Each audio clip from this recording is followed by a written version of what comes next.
2 candles have been lit in our Advent wreath. 2 Sundays and 2 more to go. A time of waiting. We are so good at waiting.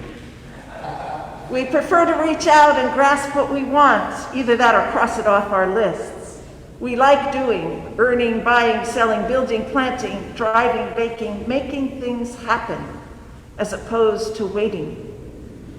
Is it our impatience? We want things now. Or perhaps the realization that we do not have control over everything. That for which we wait, it may happen, it may not. And I cannot always determine the outcome nor the time. And I have to laugh. Yesterday when I was thinking about and praying about waiting and this homily, I went to the post office to mail Christmas packages to my niece who live across the country. Okay, Barbara, take a deep breath. You can manage this. It will be okay no matter how long the line is. And I'm happy to report there was no line in the post office yesterday at 9 o'clock, and my packages are mailed. Think about the times you have been or are waiting. For some, it may be the birth of a baby. I was finishing my degree at UCLA. I defended my dissertation 2 weeks before my first daughter was due. The committee who had to approve the dissertation was ever so gentle, hoping, I think, that I would not go into labor in the midst of the examination. I didn't.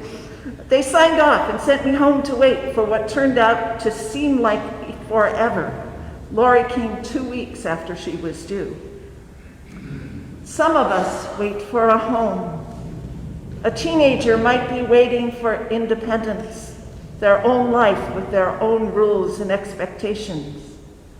Maturity, enough money to pay the bills.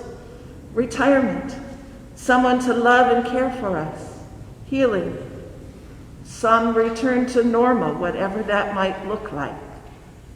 Peace and justice on earth, some headroads on climate change. A world in which the wolf and the lamb shall feed together and the lion eat straw like the ox. We wait on many levels. Waiting is part of our life of faith. As we celebrate the Eucharist each week, we say, we remember his death, we proclaim his resurrection, we await his coming in glory. That is the mystery of our faith, that we are always waiting for Christ to come, even though we believe he has already come, and that he is coming to us now in word and sacrament.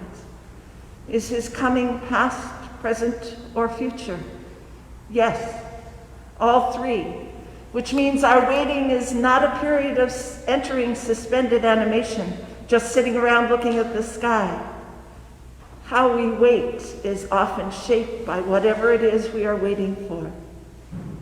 Whatever it is we are waiting for, chances are it has something to do with our vision of what it would mean for us to be made whole, to be transformed into people who are not afraid anymore, whose basic needs are met, and whose wounds are healed, and who are more nearly the people God created us to be.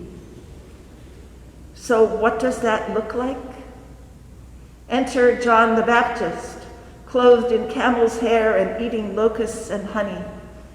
He says, hearkening back to Isaiah, "Prepare the way of the Lord, make his paths straight." While the literal work of filling in valleys and topping off hills and mountains may not have much appeal to us, it does not necessarily seem like an essential exercise in our spiritual lives. For the people of Israel in exile in Babylon, the picture of a smooth way across the desert must have been mind-boggling. No more hard climbs or knee-wrenching descents. No bandits down in that valley or wolves around the bend. The way of the Lord is flat and straight and accessible, and we can get back to Jerusalem. Hope in the midst of exile. Hope in the midst of hardship. Our introduction to John in the Gospel of Luke is given an historical setting. John appeared in a particular time, in a particular place. Tiberius, Pontius Pilate, Herod, Philip, Annas and Caiaphas, Trachonitis, Lysanias, references which give the setting into which John comes and reminds us that God is coming into this world, not just a theoretical or abstract setting, but the world in which we live day by day with all its wonders and all its craziness. And God has come and God comes now in the lives we live, in the daily joys and concerns, in the hope and expectation and waiting. John appears in the wilderness, not the first place one would necessarily choose for a major announcement, not the place one would be noticed and sought after and heard. And perhaps that serves as a reminder to us in our waiting to be watchful, to be open to God coming to us in ways and places we may not expect. Think about where you experience God. Yes, in this community of faith, in the sacraments, in prayer, in the study of Scripture, normative places to find God. But where else do you see God? I wonder if with open hearts and minds there are lots of places and peoples and events where we can see God at work. There are times when what we await seems so far away. We feel so far away, out in the wilderness, far it feels like from God. John in the desert, Jesus in the wilderness following his baptism. God has been there, and God is there. Our waiting is not alone, ever. And it might be as well one of our tasks in a time of waiting, to be there for each other. Not to have all the answers, not that we have the power to make happen whatever the waiting is for, but to be there, to bring the prayer shawl, to listen, to pray, to comfort. This particular period of waiting, Advent, we kind of know the length of waiting and we know what's going to happen. But in the meantime, there is John. Prepare the way, make his paths straight, even out those valleys and hills. Make the way accessible. Are there things in our lives that need to be prepared to make way for Jesus? Advent is a wonderful time to ask that question. We wait for the coming of the baby. What needs to be made ready?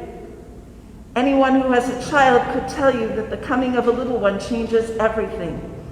On a practical level, where things are in our homes, all the things the little one is going to need, cribs and diapers and those things you put in the outlets to cover them up, and clothes, and the list goes on. Our daily lives and routines change, now centered around this new person, their needs, their schedule. And in a broader sense, what changes is how we see ourselves, our places in our child's life, our places with each other, and what the world looks like and what responsibilities we bear for making it a good place, a place where our child can live and grow. Jesus is coming. How do our lives reflect that reality? This is a time of year when we talk about stewardship, but the question is really broader. Yes, we value your pledge. It helps us to be the people of God here in this place at this time.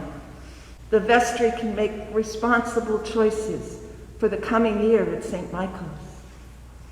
The bigger question of stewardship is the Advent question. How do we prepare for the coming of Christ? How are our lives changed? How are they structured?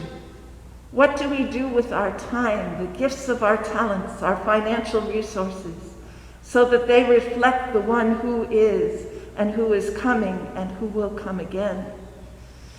It may be that there needs to be some rearranging, some rethinking, letting go of some things, taking on new things, both individually and as a community. The world in which we live has changed. Our challenge is to discern how we live our lives so that God shines through. Lives that are formed and shaped by the love that God bears for us and for all. May we be open to hearing where God is calling us to do this. Waiting, waiting. 2 candles lit, 2 to go, and we wait. We wait in hope.